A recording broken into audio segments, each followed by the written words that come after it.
여러분, 요즘 콩팥 기능이 심각하게 안 좋아져 병원을 찾는 환자가 5년 동안 4배나 급증했다는 사실 알고 계셨나요?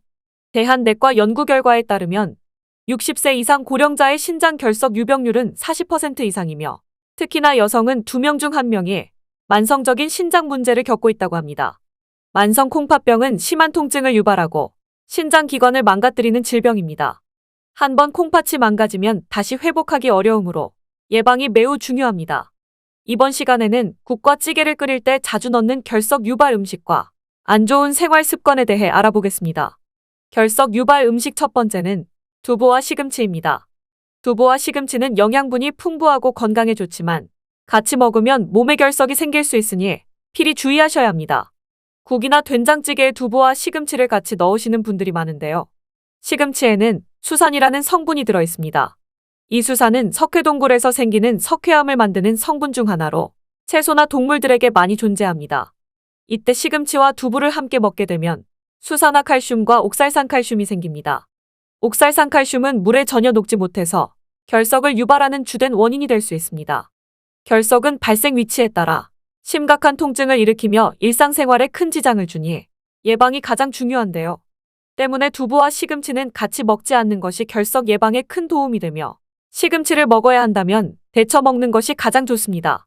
100도에 끓는 물에 시금치를 데쳐 먹으면 시금치에 들어있는 수산이 다 녹아 없어지기 때문인데요.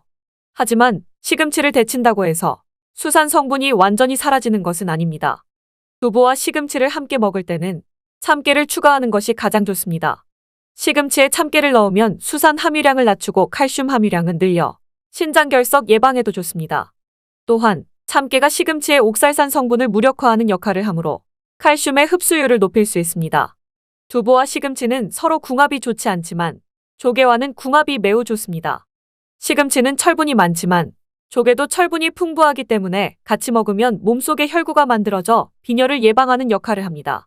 또한 두부에는 없는 성분을 조개가 보충해준다는 이점이 있습니다. 두부는 강력한 항암 효과가 있지만 너무 많이 섭취하면 몸속의 요오드를 몸 밖으로 배출한다는 단점이 있는데요. 요오드는 갑상선 호르몬의 조절과 합성을 도와주는 필수 성분입니다. 몸속에 요오드가 없어지면 갑상선 기능 저하증과 같은 심각한 질병이 발생할 수 있습니다. 그러니 두부를 먹을 땐 요오드가 많이 들어있는 조개나 미역을 같이 먹는 것이 건강에 좋습니다. 해조류와 두부를 같이 먹으면 갑상선 건강을 지키고 결석을 예방할 수 있습니다. 또 미역국을 끓일 때 두부와 조개를 함께 넣으면 맛도 좋고 영양에도 좋은 음식을 섭취하실 수 있습니다. 그런데 두부와 시금치 말고도 결석을 유발하는 음식들이 더 있다고 하는데요. 바로 견과류입니다.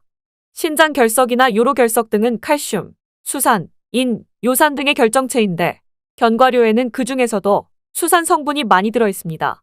수산은 칼슘이나 요산 성분과 함께 신장 결석을 더 단단하게 만드는 물질인데요. 그렇기 때문에 신장에 결석이 있는 분들은 견과류뿐만 아니라 검은 콩 등 콩 종류도 적게 먹는 것이 좋습니다. 신장 결석의 주된 원인이 칼슘이라고 해서 칼슘이 들어가 있는 음식을 아예 안 먹는 분도 있습니다. 하지만 이는 잘못된 생각입니다. 많은 연구 결과에서는 적당한 양의 칼슘을 섭취하는 것이 결석 예방에 오히려 도움이 된다는 것이 입증되고 있습니다. 물을 충분히 마시는 것이 중요하지만 너무 짠 음식은 소변으로 칼슘 배출을 유발할 수 있습니다. 그렇기 때문에 나트륨이 많은 음료수나 찌개보다는 그냥 물을 마시는 것이 좋습니다. 또한 단백질을 지나치게 많이 먹으면 소변으로 칼슘이 배출될 수 있으므로 채소를 더 많이 섭취하고 육류는 줄이는 균형 잡힌 식습관을 유지하는 것이 좋습니다. 다른 음식 중에도 신장 결석을 일으키기 쉬운 것들이 있습니다. 그 중에서도 우유와 생마를 빼놓을 수 없는데요. 생마는 위염이나 식도염에 좋다는 이유로 우유와 함께 먹는 분들이 많은데 이게 결석을 유발할 수 있다는 사실 알고 계셨나요? 생마도 수산이 많아서 수산이 우유의 칼슘과 만나면 수산칼슘으로 변합니다. 이러한 수산칼슘 결정체는 체내에서 배출되지 않기 때문에 몸에 쌓이게 됩니다. 수산칼슘이 계속 쌓이면 다양한 통증을 유발할 수 있습니다. 특히 신장이 안 좋거나 결석이 있는 경우에는 우유와 생마를 함께 드시면 더더욱 안 됩니다. 또한 비트에도 수산이 많이 함유되어 있기 때문에 우유와 같이 드시면 안 됩니다. 레드비트의 옥살산은 신장 결석의 가장 큰 원인이 되는 성분입니다. 이외에도 우유와 함께 먹으면 신장 결석을 일으키기 쉬운 음식을 몇 가지만 더 알려드리겠습니다. 첫 번째로, 우유와 빵을 먹으면 결석이 생길 수 있습니다. 우유와 빵은 대표적인 조합인데 같이 먹으면 안 된다니 조금은 충격적이지 않으신가요? 그 이유는 빵에 들어있는 설탕 때문입니다. 우유에 직접 설탕을 넣는 일은 적겠지만 설탕이나 시럽이 들어간 커피에 우유를 넣은 카페라떼나 디저트인 빵과 우유를 간식으로 같이 먹을 때 우유에 함유된 풍부한 칼슘이 대부분 몸 밖으로 배출되어 흡수되지 않는다는 사실을 알아두세요. 우리 몸은 항상 약간의 알칼리성을 유지하려 노력합니다. 그러나 설탕을 섭취하면 혈액이 산성으로 변하게 되고 몸은 이를 중화시키기 위해 알칼리 성분을 내뿜습니다. 이때 몸이 사용하는 성분 중 하나가 뼛속에서 나오는 칼슘인데요. 그러나 설탕과 함께 먹으면 체내 칼슘 흡수를 방해하므로 우유의 좋은 성분들도 함께 떨어뜨리게 됩니다. 이러한 이유로 설탕이 들어간 음식을 우유와 함께 섭취하는 것은 되도록 피하는 것이 좋습니다. 대신 우유와 함께 과일 또는 견과류를 먹는 것이 좋으며 이렇게 함께 먹으면 몸이 필요로 하는 영양소를 최대한 효과적으로 흡수할 수 있습니다. 추가적으로 우유 대신 요구르트를 섭취하는 것도 좋은 대안입니다. 요구르트는 우유보다 더 많은 프로바이오틱스를 함유하고 있어 위장 건강을 증진시켜주며 신장 결석 예방에도 큰 도움이 됩니다. 두 번째로, 우유와 약을 함께 복용하면 신장 결석에 걸릴 수 있다는 것이 잘 알려져 있습니다. 이는 크게는 두 가지 이유로 인해 발생합니다. 먼저, 우유와 약을 함께 복용하면 약물의 효과가 감소할 수 있습니다. 우유는 단백질과 지방이 많이 함유되어 있어서 이것이 약물과 결합하여 약물의 흡수율을 낮출 수 있습니다. 그 결과 약물이 제대로 흡수되지 않아서 효과가 떨어질 수 있습니다. 또한 우유와 함께 복용한 약물이 신장에서 제대로 처리되지 않을 수 있습니다. 우유는 칼슘을 많이 함유하고 있는데 이 칼슘이 약물과 결합하여 신장 결석을 유발할 수 있습니다. 우리가 복용하는 모든 약들은 이미 약을 개발하는 과정에서 물을 기본으로 사용했기 때문에 물을 제외한 다른 음료와 같이 복용하면 약의 효능이 떨어지거나 부작용이 발생할 수 있습니다. 따라서 약을 복용할 때는 물을 함께 섭취하는 것이 좋습니다. 또한 항생제 복용 시 우유에 함유된 칼슘이나 철분이 약이 몸에 흡수되는 것을 방해하여 약효가 줄어들 수 있습니다. 따라서 자신이 항생제를 복용 중일 때는 우유나 유제품을 섭취하지 않는 것이 좋습니다. 대신 다른 칼슘이 풍부한 식품이나 철분이 풍부한 식품을 함께 섭취하여 약효를 최대한 발휘할 수 있도록 해야 합니다. 또한 위산을 중화하는 제산제 역시 약에 함유된 수산화 알루미늄 또는 수산화 마그네슘 성분들이 우유의 칼슘과 반응하여 혈액 내 칼슘 수치가 높아지고 구토, 식욕부진, 변비, 졸음 등의 증상이 나타날 수 있습니다. 그러므로 위산을 중화하는 제산제를 복용할 때는 우유와 함께 복용하지 않는 것이 좋습니다.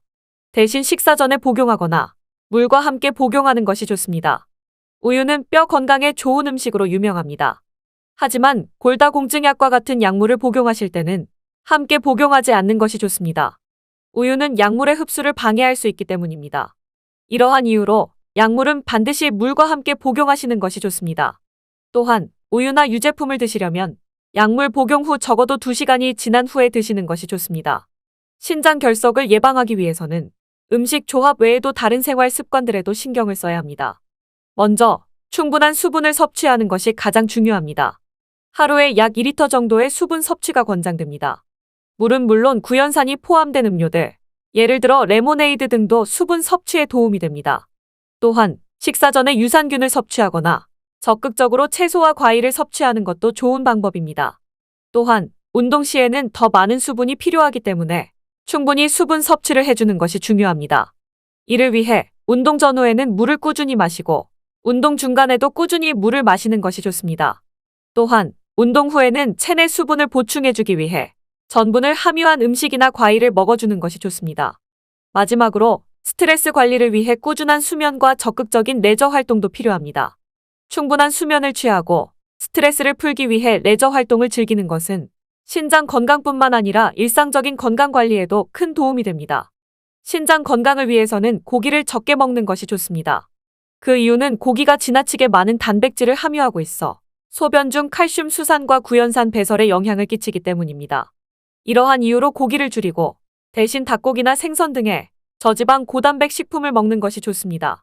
또한 채소와 과일도 신장 건강에 도움이 됩니다. 특히 녹색 채소에는 칼슘과 마그네슘이 풍부하게 들어있어 신장 결석 예방에 좋습니다. 염분 섭취량도 적게 드시는 것이 좋습니다. 고염분 식사는 소변에서 칼슘의 결정화를 증가시켜 결석 생성에 영향을 끼치기 때문입니다. 따라서 염분을 줄이는 방법으로는 요리할 때 소금 대신 허브나 양념 등을 사용하는 것이 좋습니다. 더불어 식사 시간도 중요합니다. 식사를 너무 빨리 하거나 매우 늦게 하면 소화 기능에 영향을 끼칠 수 있으므로 식사 시간을 규칙적으로 유지하는 것이 좋습니다. 이렇게 하면 신장 건강을 더욱 효과적으로 지켜낼 수 있습니다.